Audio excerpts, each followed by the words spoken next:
Dear Internet, please confirm my hypothesis. Yeah, for sure.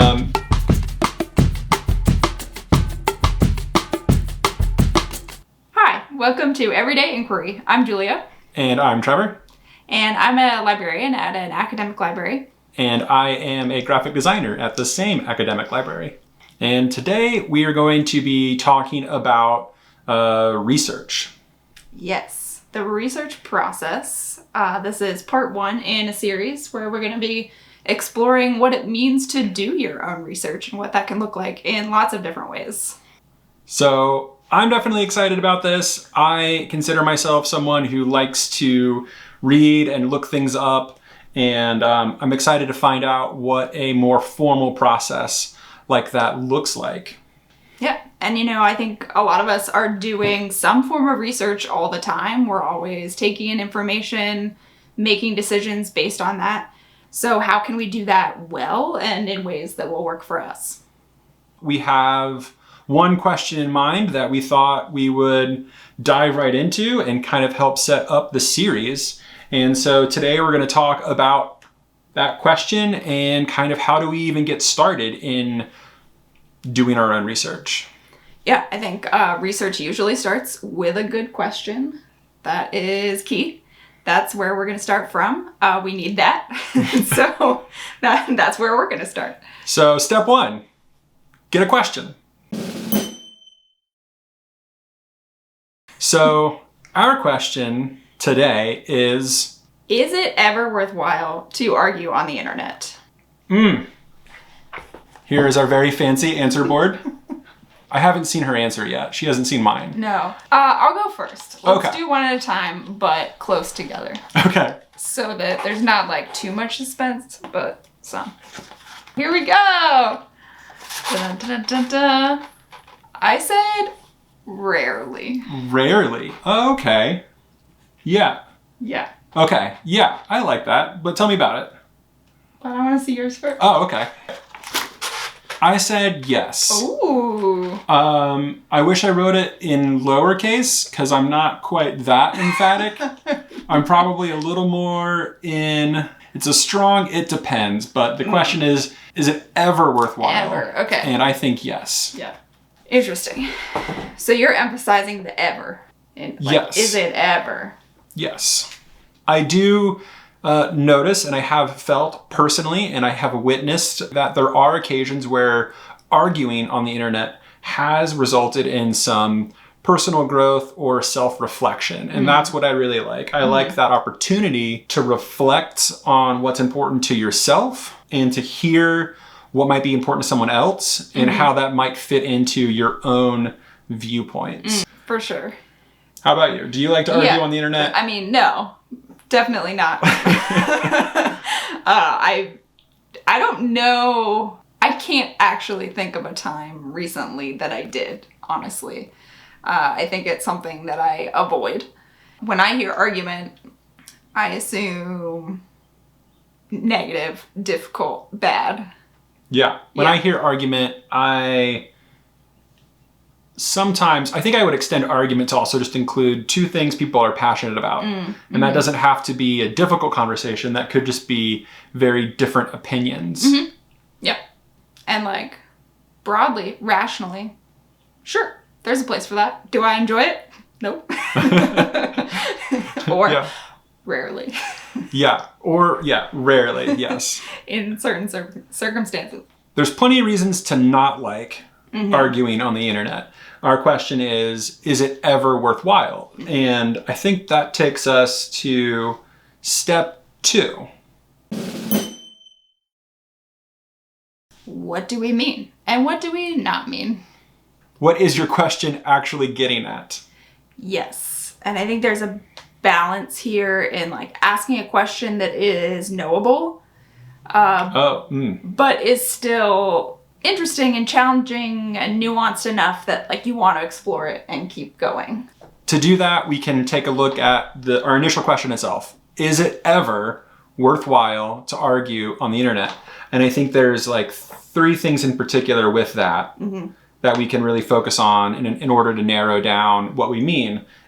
Ever, worthwhile, and argue. I might throw internet in there too. I think Internet. we could do a fourth. Yeah.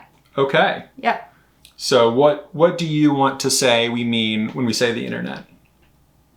I think we probably mostly mean social media. Okay. And I would feel good sticking with that. Okay.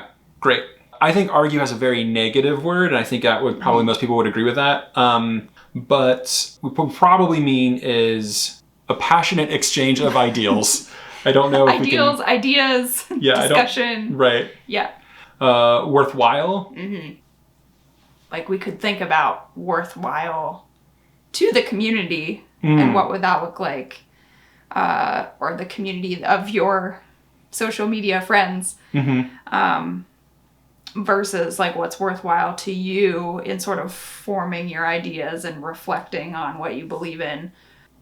Maybe the most worthwhile in an internet argument is that both parties take the opportunity to reflect and maybe learn something a little bit and grow a little bit. Sorry, I'm getting distracted because there's a spider on our Oh, wow. board. It's so big. It's a pretty large spider. He'll be fine. Yeah, it's fine. It's fine.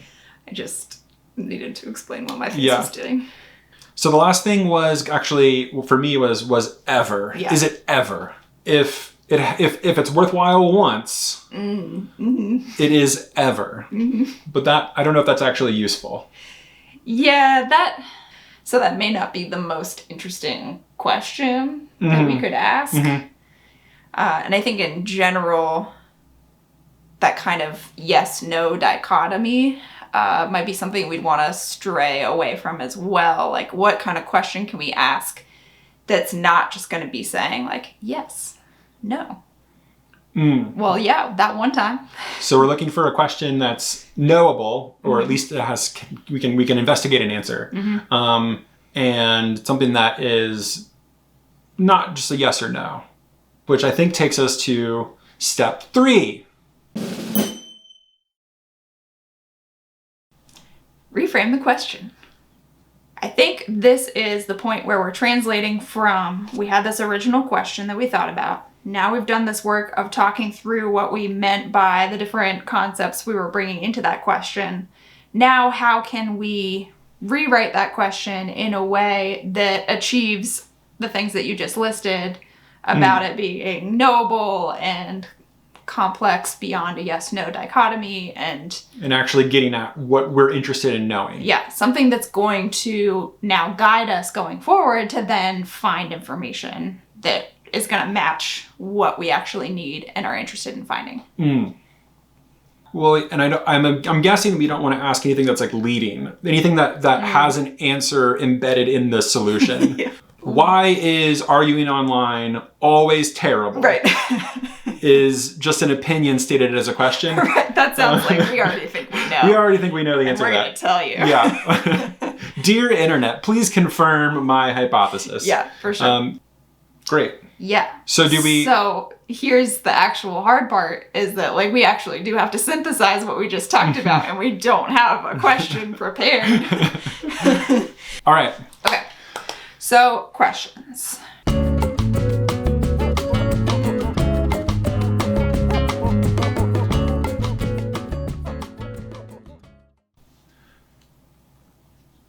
What are the characteristics of a constructive online debate? Ooh. Yes. That does presuppose that there are constructive internet debates, but maybe that's okay in this instance. Maybe we go for it. So our question doesn't have to be perfect. It just has to get us down the road. Get us started, yeah. To find more. Yeah. Okay. Let's say, do you want to, what was that again? Let's see. Hold on. I'm going to write this down. Okay. And then maybe the follow-up to that does end up being, and what are the benefits of that? Yeah, I think I feel good about having a couple questions Okay. at this point. So, what are the characteristics of a constructive online debate? How often does that kind of debate happen currently on social media? And who is it worthwhile for? And yeah, who does that benefit? Who is it worthwhile for? We now have our research question. We now have the question that will help guide us to finding the research, finding the information that we're looking for to help us form this answer for ourselves. And yeah, I think that's the first step. Here we go. Yeah, we're doing it. In upcoming videos, we're going to be continuing to explore this. We're going to be looking at questions like, how do you know when you're done? How do you know when you've found the answer? Mm-hmm. How can we find information with a balance of it being speedy and getting the answers we're looking for, but also going deep enough that we can decide that we're done, to your point? Where to go to look for information? Yeah. What are the best places? Where are we going to find what we need? Like who to trust. Yeah, I think it's going to be fun. We'll see what we find out. And if you want to research this question along with us, that's cool, as well as researching your own question. We want to explore them with you. And we'll see you next time on Everyday Inquiry.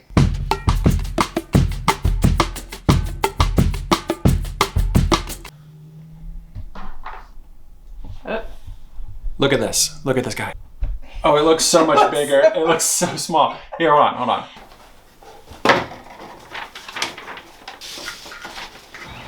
Be free.